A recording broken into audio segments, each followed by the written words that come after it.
નમસ્કાર ખેડૂત મિત્રો, ફરી એકવાર સ્વાગત છે આપણી ચેનલ કિસાન હેલ્પમાં. ખેડૂત મિત્રો, ખેતીવાડી વિભાગ દ્વારા ખેડૂતો માટે એક ખૂબ જ મહત્વની યોજના બહાર પાડવામાં આવી છે. જો તમે ચાલુ વર્ષ કપાસનું વાવેતર કરવા માંગતા હોવ અથવા તમે કપાસનું વાવેતર કરી દીધું છે, તો સરકાર દ્વારા કપાસ સહાય યોજના અંતર્ગત સહાય આપવામાં આવે છે. હાલમાં આ યોજના માટેના ઓનલાઈન અરજી ફોર્મ ભરવાના ચાલુ થઈ ગયા છે. આજના આ વિડીયોમાં આપણે જાણીશું કે તમે તમારા મોબાઈલ કે કોમ્પ્યુટર દ્વારા જાતે જ તમે step by step online form કેવી રીતે ભરી શકો છો. એટલે ખાસ કરીને બધા ખેડૂત મિત્રો વિડીયોના અંત સુધી બન્યા રહેજો. અને જે ખેડૂત મિત્રો નવા આવ્યા છે, તો ખાસ કરીને આપણી આ ચેનલને અત્યારે જ સબસ્ક્રાઇબ કરી નાખજો, કેમ કે આપણી આ ચેનલ પર આવા જ અવનવા ખેતીને લગતા અને સરકારી યોજનાના લગતા વિડીયો મૂકવામાં આવતા હોય છે. ખેડૂત મિત્રો, સૌ પહેલાં તો તમારે તમારા મોબાઈલ ફોન અથવા તો કોમ્પ્યુટરમાં કોઈ પણ ઇન્ટરનેટ બ્રાઉઝર ઓપન કરવાનું છે.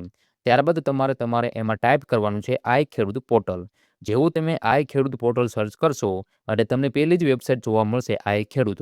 એના ઉપર તમારે ક્લિક કરવાનું રહેશે.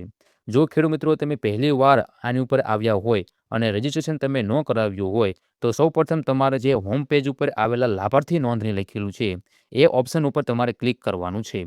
ત્યારબાદ તમારે આધાર કેવાયસી કરવા માટે ખેડૂત ઓપ્શન સિલેક્ટ કરી તમારો મોબાઈલ નંબર અને આધાર કાર્ડ નંબર દાખલ કરવાનો રહેશે. હવે કેવાયસી માટે તમારે ઓટીપીનું ઓપ્શન પસંદ કરવાનું છે. પછી તમારે ડિક્લેરેશન પર ટિક કરીને સેન્ડ ઓટીપી પર ક્લિક કરવાનું રહેશે. ત્યારબાદ આધાર સાથે જે પણ મોબાઈલ નંબર લિંક હશે એના ઉપર તમારે ઓટીપી આવશે. એ ઓટીપી તમારે બોક્સમાં ટાઈપ કરતા જ તમારું જે નામ છે, તમારું સરનામું છે, તમારી જન્મ તારીખ છે, એ બધી આપોઆપ આવી જશે. ત્યારબાદ કેપ્ચા કોડ જે સરવાળો હોય છે એ ભરીને તમારે સાચવો અને આગળ વધો, એના ઉપર તમારે ક્લિક કરવાનું રહેશે.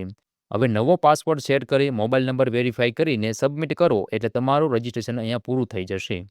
ત્યારબાદ હવે ખેડૂત મિત્રો તમારે શું કરવાનું રહેશે?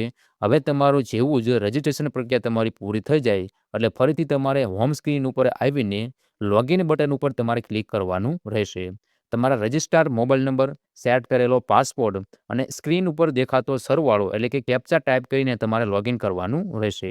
જેવું તમે લોગિન થશો એટલે લોગિન થયા પછી તમારી ખેતીવાડી યોજના છે એ ઓપ્શન ઉપર તમારે સિલેક્ટ કરી અને શોધો ઉપર તમે ક્લિક કરશો એટલે અહીં તમને કપાસ વાવેતર માટે અંતરના આધારે બે અલગ અલગ યોજનાઓ તમને જોવા મળશે. પહેલી યોજના કે 90/60 સેમીના ગાળા માટે અને બીજી યોજના તો કે 90/30 સેમીના ગાળા માટે. આમ તમને બે કપાસની યોજના જોવા મળશે. ખેડૂત મિત્રો, તમે આ બેમાંથી કોઈ પણ એક યોજનાનો લાભ લઈ શકો છો. તમે જે પદ્ધતિથી વાવેતર કર્યું હોય તે યોજનાની સામે આપેલા અરજી કરો એ ઓપ્શન ઉપર તમારે ક્લિક કરી અને સૂચના વાંચીને તમારે આગળ વધવાનું રહેશે. હવે તમારી સામે 5 સ્ટેપનું મુખ્ય અરજી ફોર્મ ખુલશે. પહેલા સ્ટેપમાં તો કે આધાર ચકાસણી કરવાનું રહેશે. તમારે આધાર નંબર આપોઆપ આવી જશે.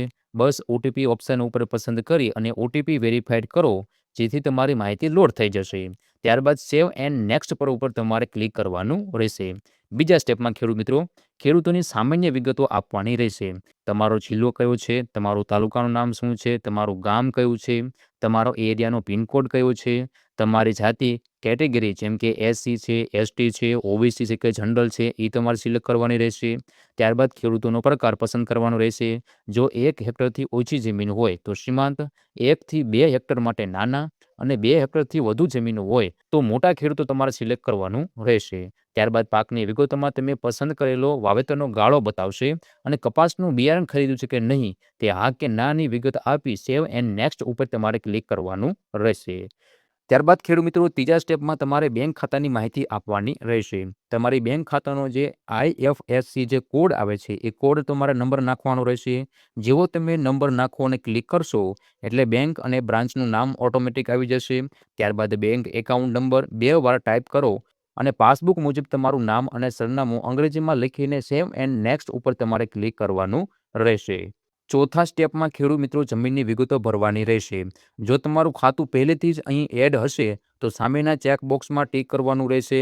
નહીંતર એડ ઉપર ક્લિક કરી તમારો જિલ્લાનું નામ, તમારું તાલુકાનું નામ, તમારું ગામનું નામ, તમારા ખાતા નંબર પસંદ કરી અને ખાતેદાર તરીકે તમારું નામ સિલેક્ટ કરી જરૂર જણાય તો 7, 12 કે 8 આની નકલ અપલોડ કરીને માહિતી સેવ કરી લેવાની રહેશે. હવે ખેડૂત મિત્રો, તમે જે ખેતરમાં કપાસનું વાવેતર કર્યું છે એના ઉપર તમારે એ ખેતર ઉપર તમારે ટીક કરવાનું રહેશે. ત્યારબાદ ખેડૂત મિત્રો, 5મા અને છેલ્લા સ્ટેપમાં દસ્તાવેજો અપલોડ કરવાના રહેશે. અહીં એડ ઉપર ક્લિક કરીને ડોક્યુમેન્ટ પ્રકારમાં આધાર કાર્ડ તમારે સિલેક્ટ કરવાનું રહેશે. ત્યારબાદ આધાર કાર્ડની આગળની બાજુ અને પાછળની બાજુનો સ્પષ્ટ ફોટો પાડીને તેને ક્રમશઃ અપલોડ કરી દેવાનું છે. જો દિવ્યાંગતા ધરાવતા હોય તો એનું પ્રમાણપત્ર અપલોડ કરવાનું રહેશે. અન્યથા સામાન્ય ખેડૂતો માટે ફક્ત અને ફક્ત આધાર કાર્ડ તમારે અપલોડ કરવાનું છે. ડોક્યુમેન્ટ અપલોડ થઈ ગયા પછી સામેના ચેક્સ બોક્સમાં ટિક કરીને સબમિટ બટન ઉપર ક્લિક કરવાનું રહેશે. આ સાથે જ તમારી કપાસ સહાય યોજનાની ઓનલાઈન અરજી ફાઇનલી સબમિટ થઈ જશે. અરજી ડાઉનલોડ થઈ ગયા પછી ફોર્મની પ્રિન્ટ અથવા પીડીએફ ડાઉનલોડ કરવા માટે તમારે મેનુમાં જઈને અરજી ઓપ્શન ઉપર ક્લિક કરવાનું રહેશે. તમે જે યોજનામાં ફોર્મ ભર્યું હશે તે લિસ્ટ દેખાશે અને જો તમે 90/30 સેમીમાં ફોર્મ ભર્યું હશે તો CST અને 90/60 સેમીમાં ફોર્મ ભર્યું હશે તો ICMની સામે આપેલા પ્રિન્ટ ઓપ્શન પર ક્લિક કરીને PDF ફાઇલ ડાઉનલોડ કરી શકો છો. આ રીતે તમે ખૂબ જ સરળતાથી ઘરે બેઠા કપાસ સહાય યોજનાનું ઓનલાઈન ફોર્મ ભરી શકો છો. જો વિડીયો ગમ્યો હોય તો લાઈક કરજો. અન્ય ખેડૂત મિત્રોને આ વિડીયો શેર કરવાનું ભૂલતા નહીં. ફરી મળીશું એક આવા જ નવા વિડીયો સાથે. ત્યાં સુધી તમારા બધાનો ખૂબ ખૂબ આભાર. જય જવાન, જય કિસાન.